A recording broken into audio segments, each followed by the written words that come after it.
Economia en valors.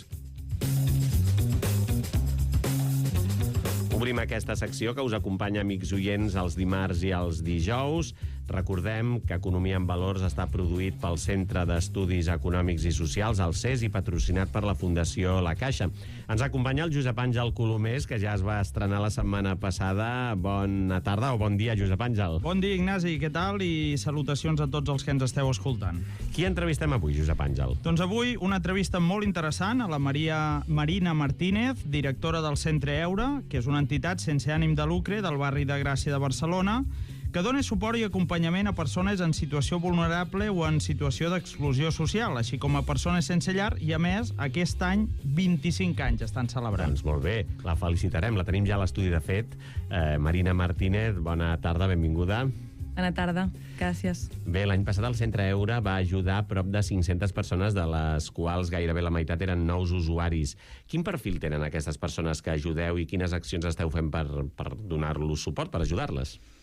Doncs, bàsicament, ara mateix hi ha dos perfils diferenciats, que és, per una banda, persones cronificades en carrer més de perfils locals o que porten molts anys a carrer, i després, els últims anys ens estem trobant persones que arriben joves que venen de les onades migratòries internacionals. Llavors, bàsicament són aquests dos perfils ara mateix, i les accions que fem, per una banda, és tenim un espai d'acollida, que volem que sigui un espai d'accés lliure, diguéssim, i diari per la tarda, i també hi ha un espai de dutxes i d'higiene. Llavors, bàsicament, el que volem fer a través d'aquests dos espais és que les persones en situació de carrer puguin tenir accés als recursos bàsics i essencials que, malauradament, a vegades no tenen garantits per la seva situació. Aquest any heu rebut ajudes del Fons d'Acció Social de la Sagrada Família per un projecte concret que es diu Obrim finestres a portes tancades sense llar, amb un valor de 60.000 euros. En què consisteix aquest projecte?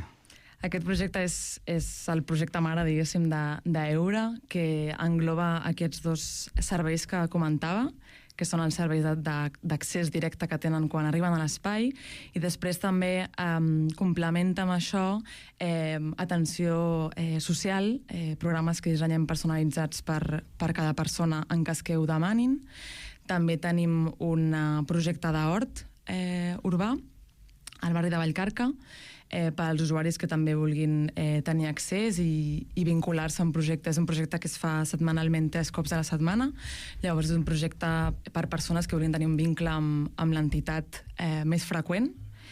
I després també tenim un altre projecte que està vinculat a presons, que bàsicament fem suport i acompanyament a diferents persones que es troben a la presó, que van néixer perquè teníem usuaris que a través del seu procés de vida havien acabat en centres penitenciaris, i llavors per seguir l'acompanyament també en aquesta etapa de la seva vida, i ara bàsicament seguim fent acompanyament i suport des de fora a diferents persones. Molt oportuna la referència a les persones que estan a la presó. A les portes de les festes de la Mercè, el carisma mercedari precisament té molt a veure amb tota l'acció a les presons. Marina Martínez, un dels aspectes de la vostra tasca és també facilitar atenció psicològica. Quines són les problemàtiques més freqüents i com ajudeu en aquest sentit? Doncs, per una banda, el suport directe que nosaltres fem és a través del rol de treball social que tenim a l'equip, que bàsicament són suports de l'estil de derivacions a menjador, són suports com molt estructurals d'accés a recursos públics o d'altres entitats. I per altra banda també fem derivacions a serveis psicològics de treball més intrapersonal i no tan vinculat a recursos concrets com ja pugui ser unes dutxes, un menjador o qualsevol altra qüestió més vinculat també a habitatge. Llavors serien com aquestes dues vessants. En dades de l'any passat, l'espai de relació a la Torre va servir més de 12.000 berenars. En què consisteix aquest espai, aquests berenars? Com ho plantegeu? O sigui, nosaltres som una entitat de tarda, m'agrada dir que som l'entitat del berenar, perquè obrim de 4 a 7 per les tardes, i llavors l'espai més gran que tenim és aquest espai d'acollida que ja comentàvem, que és un espai on bàsicament poden accedir, estar en l'horari que tenim d'obertura al públic i tenen accés a berenar i a cafè. Llavors, això és com l'espai que volem vehicular perquè generin vincle amb nosaltres, perquè és la forma a través de la qual nosaltres aconseguim començar a treballar certs aspectes amb les persones que venen per tal de poder proporcionar ajuda i suport i, idealment, poder rectificar situacions de vulnerabilitat extrema. Llavors, com bàsicament és aquest espai d'oferir un espai segur i un espai on poder treballar aquesta connexió amb les persones. Estem parlant avui des d'aquí, des d'Economia en Valors, al Sense Distància Ràdio Estel, amb Marina Martínez, directora del Centre Eura, entitat situada al barri de Gràcia de Barcelona. En aquest espai de relació La Torre, al qual vostè es referia, també es fan activitats perquè els usuaris puguin aprendre castellà i català. Quina acollida tenen? Doncs la veritat és que també vinculat a això que comentava abans, els diferents perfils que venen. Actualment, un taller d'aquests dos que té molt bona sortida és el taller de castellà, perquè ara mateix, com comentava, tenim una part important de les persones usuàries que venen, que són persones, per exemple, que venen del Magreb o de diferents regions del món que no tenen el castellà com a llengua ni el català. Llavors, el primer que té molta sortida és aquest de castellà. I un altre, ara el de català no està actiu, però una altra cosa que volem fer és reactivar-lo perquè últimament, en els últims mesos, estan començant a venir moltes persones llatinoamericanes que tenen una relativa xarxa a la ciutat, però que, evidentment, sí que tenen el castellà, però que mostren interès en poder també aprendre català. Llavors és un taller que ara volem reactivar perquè en el passat sí que havia estat actiu, havia tingut èxit, i bueno, ara torna a haver-hi demanda, o sigui que volem tornar a activar-lo. I de fet no només hi ha aquests dos tallers de llengua, sinó que també fem tallers de música, com que busquem una mica diversificar els tallers per cobrir també no només necessitats concretes com sigui poder aprendre un idioma per poder moure't a la ciutat i poder relacionar-te amb l'entorn, sinó també activitats de música, activitats de teatre, com perquè també hi hagi espai lúdic per les persones que venen. Molt bé. Ens has parlat també de l'hort social, que van 3 dies a la setmana. Tot això ajuda, no? Té més de salut mental, té més d'integració, té més diguéssim, de sentir-se bé amb ells mateixos. Clar, l'hort és un espai bastant diferent perquè és un espai més reduït, que, com comentava, demana més compromís. Llavors hi ha moltes persones que no poden assumir aquest compromís o no l'assumeixen. Llavors és un espai interessant perquè és un espai més reduït on el treball de vincle que es pot fer és molt diferent. També poden vincular-se a l'espai físic de l'hort a través de fer activitats. Llavors és un espai que permet un treball molt més fi en relació a anar a conèixer millor a les persones i anar a aprofundir una mica més en les situacions i també aprofundir en la connexió que tenen i en l'obertura i la confiança que ens donen. El Centre Eura, entitat situada al barri de Gràcia de Barcelona, compleix 25 anys. Moltes felicitats, Com ho estan celebrant? Doncs amb molta alegria.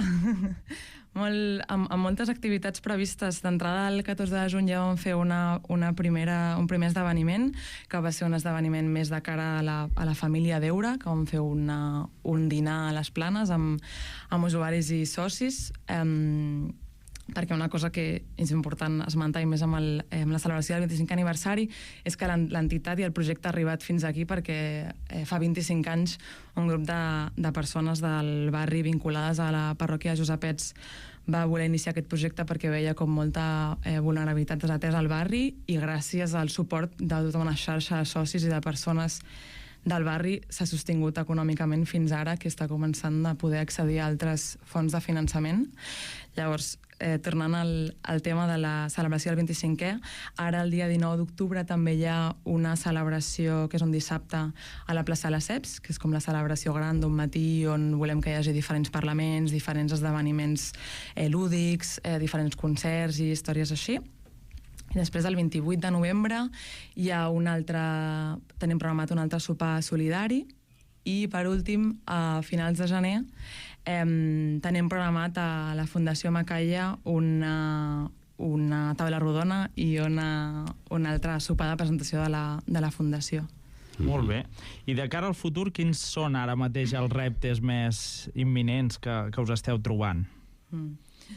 Doncs de portes endins i vinculat a això a com acabo de tancar l'altra pregunta, ara l'entitat està en un moment de canvi perquè fins ara havia estat associació i ara passa a ser fundació.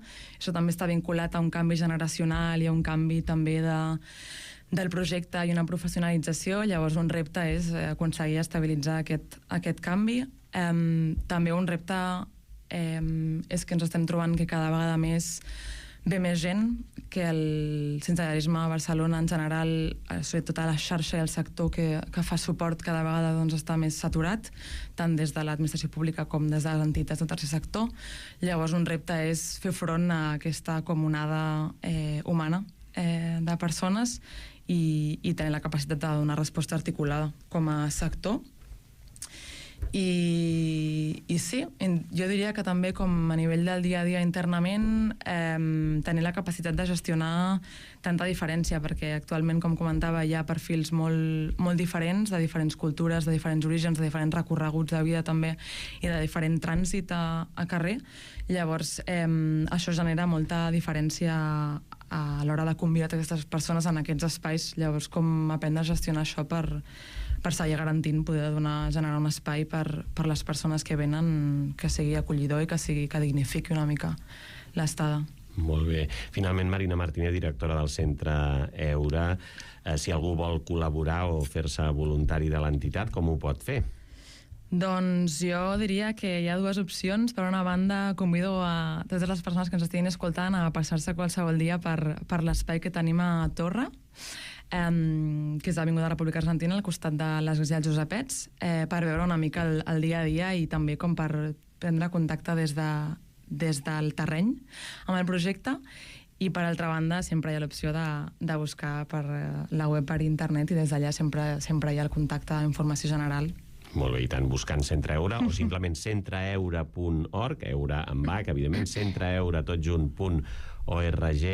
doncs allà es troba tota la informació. Josep Àngel Colomés, moltes gràcies, molt interessant el tema que hem tractat avui en profunditat amb Marina Martínez, directora del Centre Eura de Gràcia a Barcelona. Gràcies per haver-nos acompanyat i haver-nos explicat tot el que feu. Fins aviat. Moltes gràcies per convidar-me.